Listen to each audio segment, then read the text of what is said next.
Look, candidly, this Trump administration is shaping up in its first 8 weeks quite a bit differently than even the first Trump administration, much less prior administrations of either the Republican or Democratic parties, in terms of its approach to foreign policy, and particularly in terms of its approach to partnerships and alliances.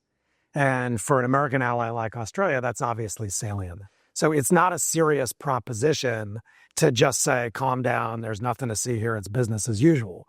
But having said that, I think it's early innings, as we say, to use an American baseball metaphor, to understand fully where the administration is headed. And so I'm not saying that everybody should just dismiss this and presume it's business as usual, but I do think people need to take a little bit of a deep breath and see how things evolve in the coming months. The trade area is a good example. The president, of course, is threatening tariffs on Australia in a whole variety of sectors, just as he is on other allies.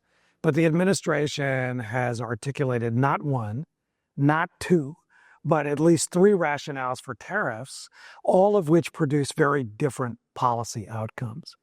Some people in the administration, including the president sometimes himself, say the purpose of tariff policy is to raise revenue. And if that's the case, the United States wouldn't want tariff rates to be trade prohibitive because it still needs trade at a level that's high enough to leverage the tariffs as a revenue raiser. Other times, the president and people in the administration say the purpose is to reshore all manufacturing and not rely on foreigners at all. To be half joking about it, it's almost like an American juche, like the North Korean ideology of self-reliance. We'll just sell things to foreigners, we won't buy anything from foreigners. If that's really the objective, and we can debate whether that's a realistic objective, then you need trade prohibitive tariffs. Trade has to be prevented and tariffs have to be set at a much higher level to make Americans buy only American products. And then sometimes people say that this is all just bargaining tactics by a guy who, after all, wrote a book called The Art of the Deal. But if that's the case, then you need to be prepared not just to put the tariffs in place, but to roll them back as part of an agreement.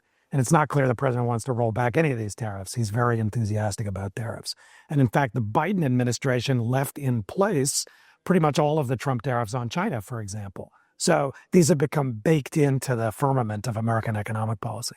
But my point is they're articulating different rationales in the economic area that lead you to different tariff levels and different policy outcomes. And that means Australia doesn't know exactly yet what landscape it has to deal in. I think that's going to be true in a lot of other areas as well. And so I'm not saying ignore this, but I'm saying take a deep breath.